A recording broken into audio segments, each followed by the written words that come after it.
Minggu 25 Desember 2022 merupakan hari raya Natal. Bacaan Injil Misa Fajar diambil dari Injil Lukas. Setelah malaikat-malaikat itu meninggalkan mereka dan kembali ke surga, gembala-gembala itu berkata seorang kepada yang lain, "Marilah kita pergi ke Bethlehem untuk melihat apa yang terjadi di sana, seperti yang diberitahukan Tuhan kepada kita."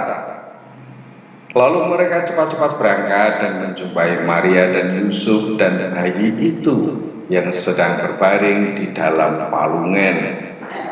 Dan ketika mereka melihatnya, mereka memberitahukan apa yang telah dikatakan kepada mereka tentang anak itu. Dan semua orang yang mendengarnya heran tentang apa yang dikatakan gembala-gembala itu kepada mereka. Tetapi Maria menyimpan segala perkara itu di dalam hatinya dan merenungkannya. Maka kembalilah gembala-gembala itu sambil memuji dan memuliakan Allah, karena segala sesuatu yang mereka dengar dan mereka lihat, semuanya sesuai dengan apa yang telah dikatakan kepada mereka.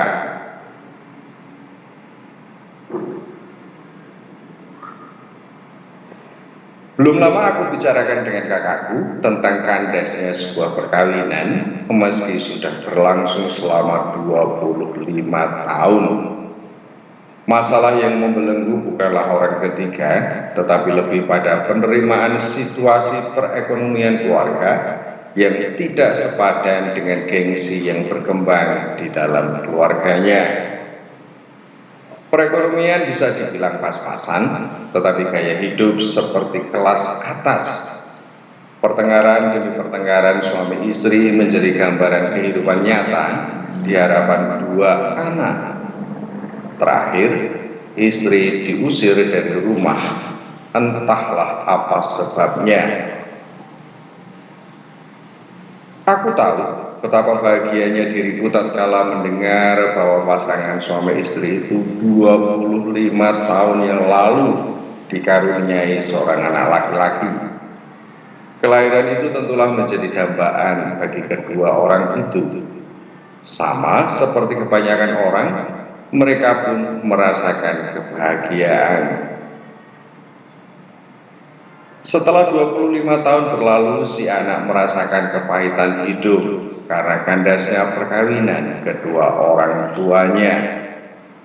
Anak yang belum memasuki hidup perkawinan dipertontonkan dengan realitas kedua orang tuanya yang bercerai. Anak yang belum mapan secara ekonomi harus menanggung beban keluarga yang berantakan.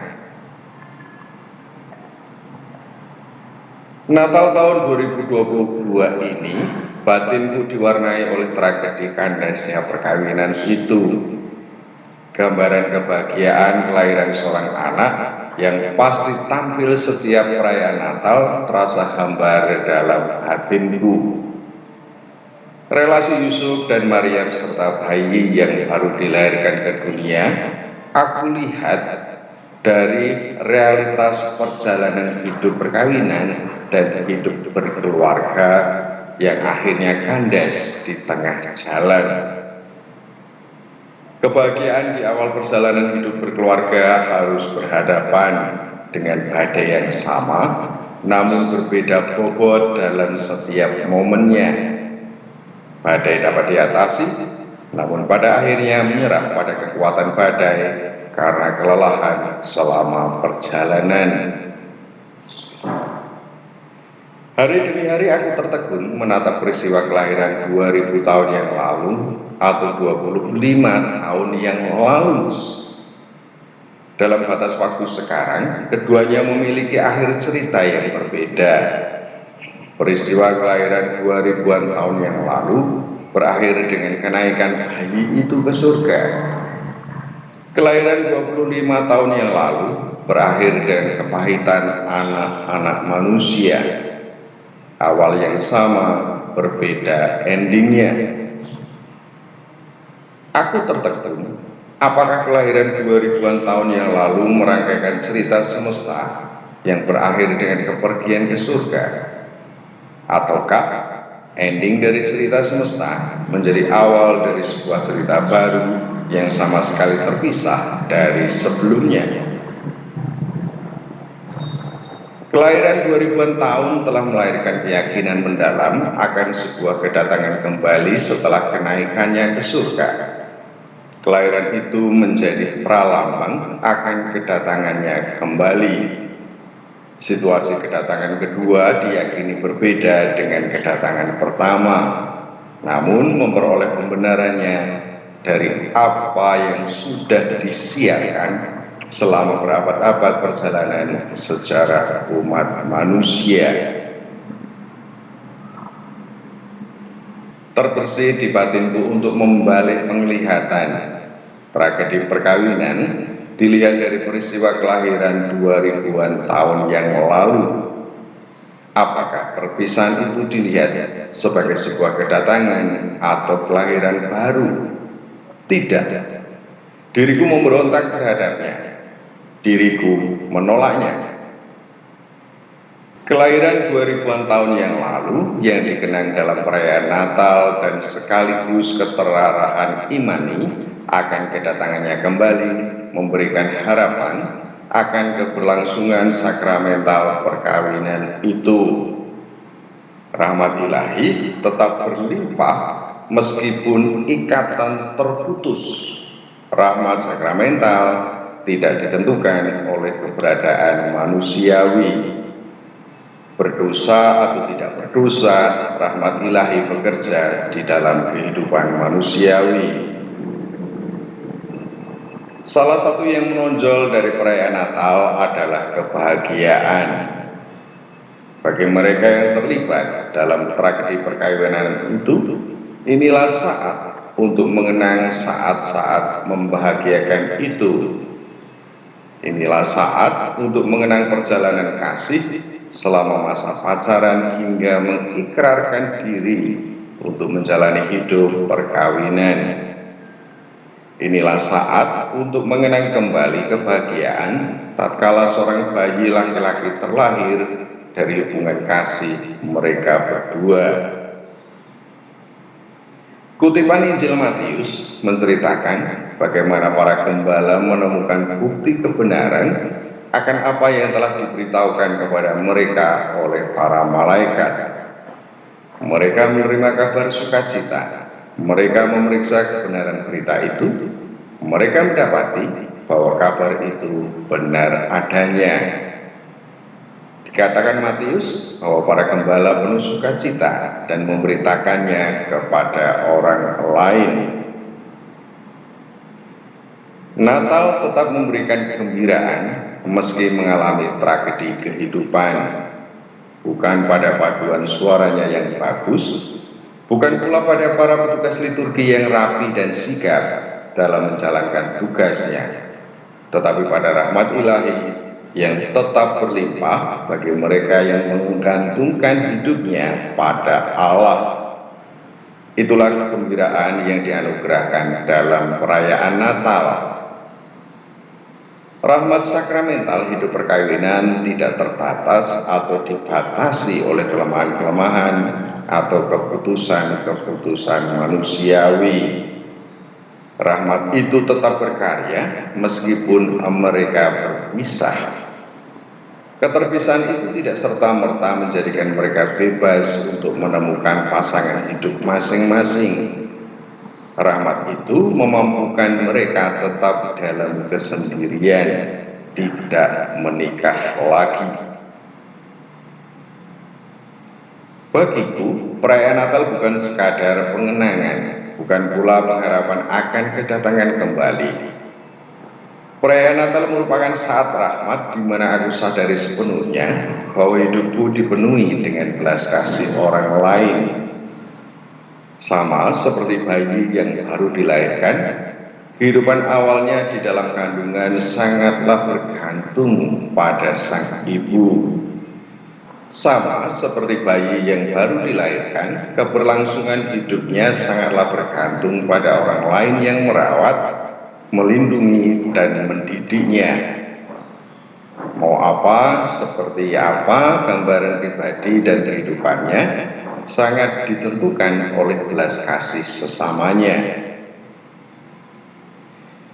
Aku sudah tidak berpikir lagi tentang utang piutang atau umum dikenal dengan balas budi.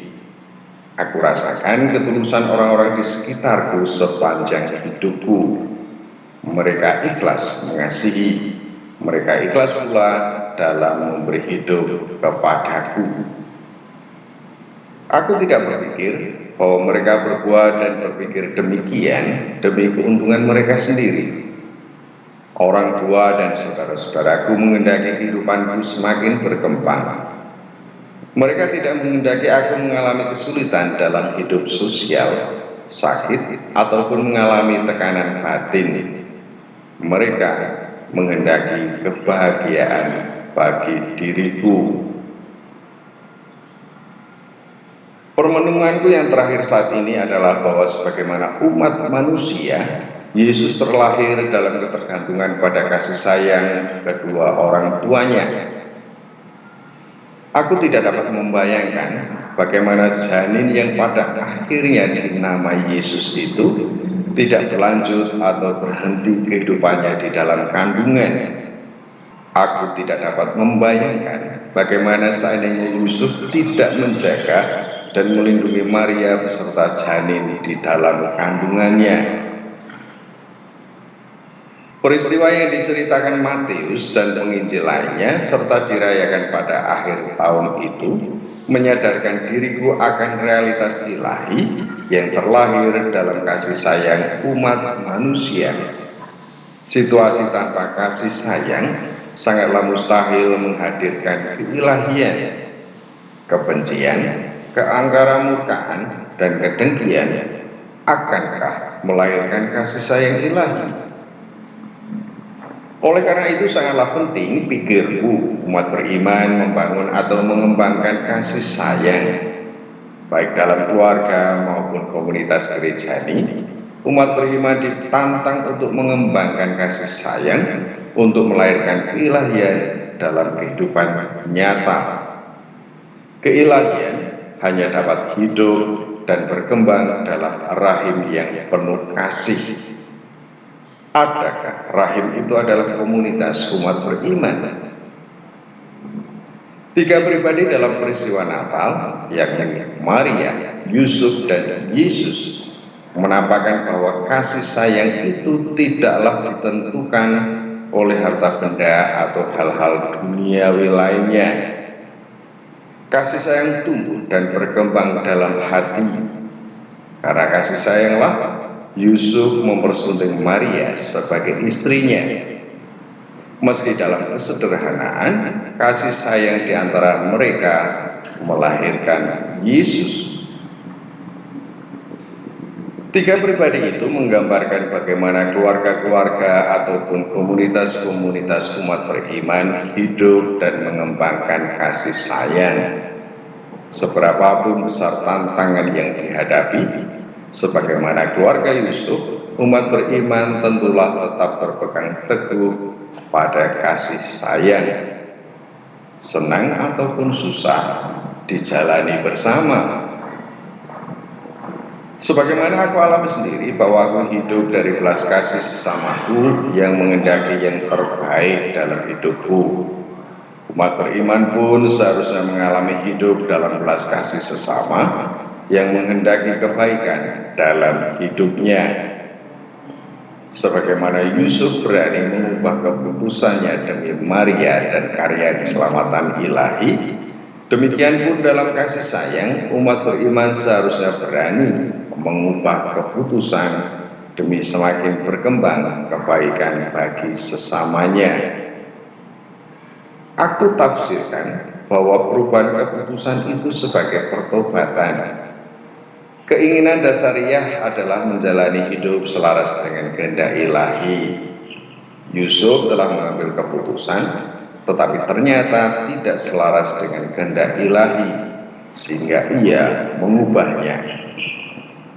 Ini aku pikir sangatlah baik dan seharusnya bahwa umat beriman berani dan mau mengubah keputusan demi kehendak ilahi terlaksana dalam kehidupan. Kesadaran akan keputusan yang salah dan mengubah keputusan itu mengandaikan kepekaan akan kehendak ilahi. Tentu umat beriman sudah terlatih dalam hal ini. Segala konsekuensi tentulah mengiringi suatu keputusan. Tokoh Yusuf menjadi gambaran bagaimana umat beriman bertanggung jawab atas segala konsekuensi yang mengiringi keputusan. Umat beriman merupakan orang bertanggung jawab atas keputusan yang telah diambil. Selamat Natal, Immanuel, amin.